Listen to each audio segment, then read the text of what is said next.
This shade right here is our inspiration for the day. Let's see where this look takes us. We're gonna start with some clean canvas. I want it to be very full coverage.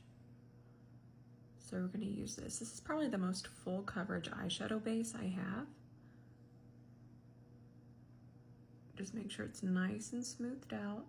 I also wanted to film closer today so you can really see how I'm gonna place the shadows, how I'm thinning out product across the lid. I just feel like you can see a lot of detail if I film the eye this way.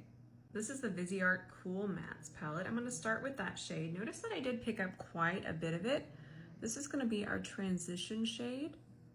And I know that pink doesn't seem like where we should head, but this is actually gonna be really pretty.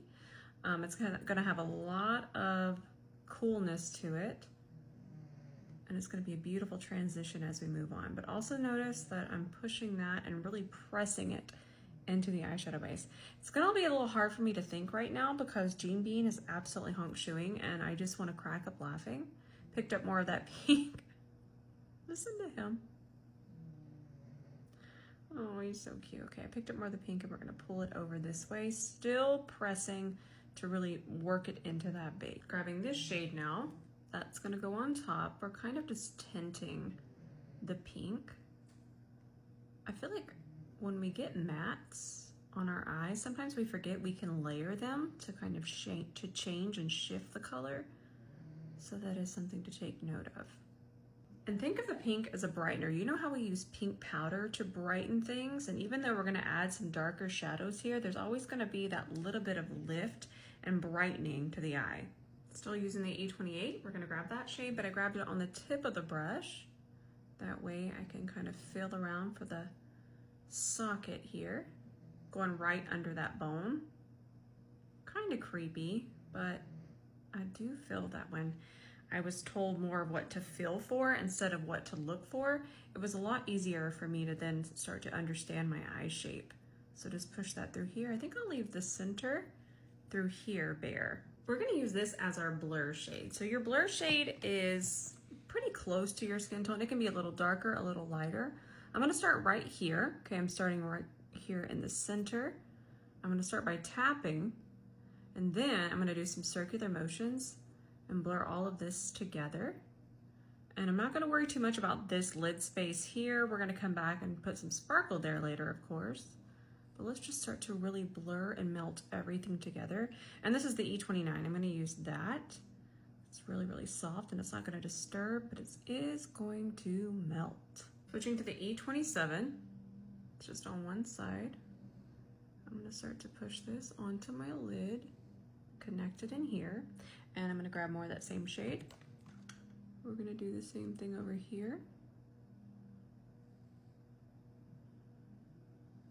I feel like stamping is always a really good idea. That way you get your initial shape, then you can kind of just move your head around and fill in any kind of blank spaces. Now I can shut one eye at a time. I know not a lot of us can, but what we can do is tilt our head back for sure.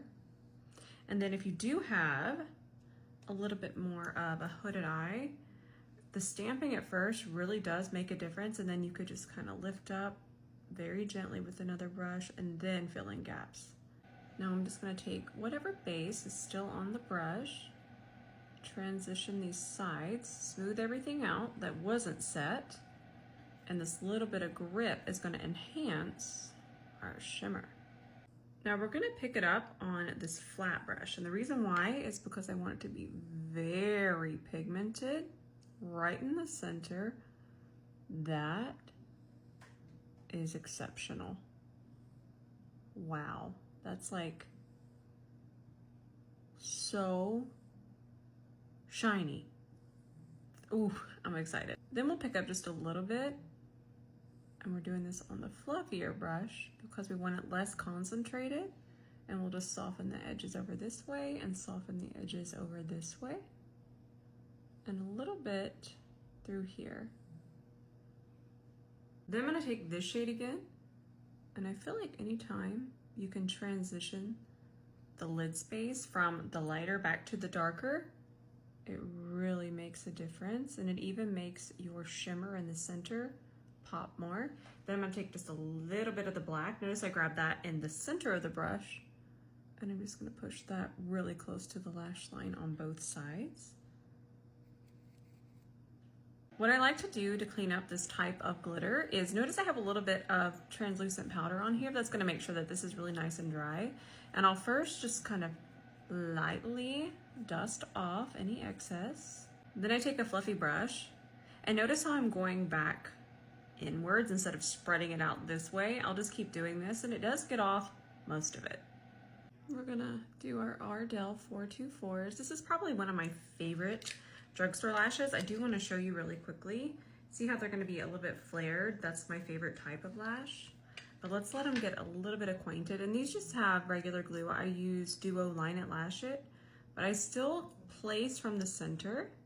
And see how that's lifting? That's completely normal at this point, because I do want them to get a little bit more tacky. I'm going to clamp here.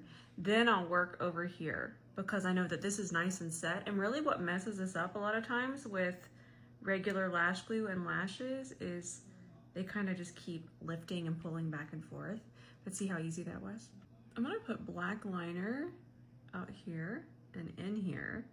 Let's leave the center bare. And then I feel like this Kiko Milano liner, this is shade 18, I feel like it's gonna match the shadow and just give a little bit of shine to the center. You know what I really want to come back from Cover FX is their custom cover drops. Do you remember those? You might not, but if you do, those were ahead of their time because they were just pure pigment drops. And what I didn't understand at the time is that that was the thinnest version of pigment, and I didn't know what I had. I didn't understand. I loved them, but I didn't use them to their full potential. So we need to bring those back. I'm gonna do my powder bronzer, my YSL. I love this bronzer. Warm up my nose. And then I'll just bring some, a little bit on the jawline. Less for chisel, just for what I like to call flow, the makeup flowing from forehead down to chest. I'm gonna use this blush. This is from the brand 𝗕𝗘𝗧𝗬. Isn't this so pretty? Watch it go on. It's like a pink powder skin glaze. That's pretty exceptional, that application. And again, it's a powder. It's 100% a powder, but it's not too shimmery. It literally just goes on like a powder glaze. That is just stunning to me. I'm actually gonna do brown liner underneath here, right underneath the lashes. E27 to smudge. Then I'm gonna grab this pinker part of my Givenchy pressed. I'm gonna look up and I'm just going to soften these edges and just do a little bit of a pink blur. I'm feeling a little extra spicy. I'm gonna take my Jones Road gel liner and an E26. The E26 is coming back very soon, and I'm just going to give us a little pointed inner corner, or what I like to call my bird beak.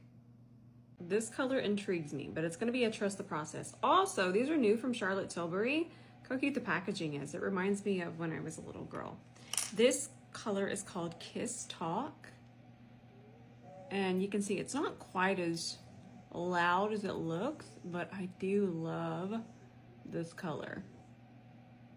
I'm gonna pair it with my favorite Vive lip liner, and I feel like the texture of this lip, it's not really a lipstick, I was gonna say this lipstick, but it's more of a balm texture with a lot of pigment. I did want you to see that. And don't mind that, that's not patchiness, that's my little ligament here. But I really, really like it. I feel like I would wear this more than I'd even wear some of the other Charlotte Tilbury lipsticks. Dare I say I found a new favorite lip combo. Y'all are about to be sick of this combo. This is, to me, chef's kiss.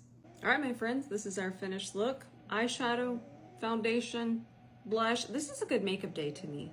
I like my makeup. I like my makeup every day, but you know that those some days you do your makeup and you're just like, this is good stuff.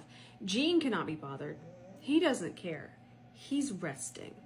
Thank you for being here. Thank you for playing in makeup, and thank you for putting up with the snore machine. I love you with all my heart, and bye for now.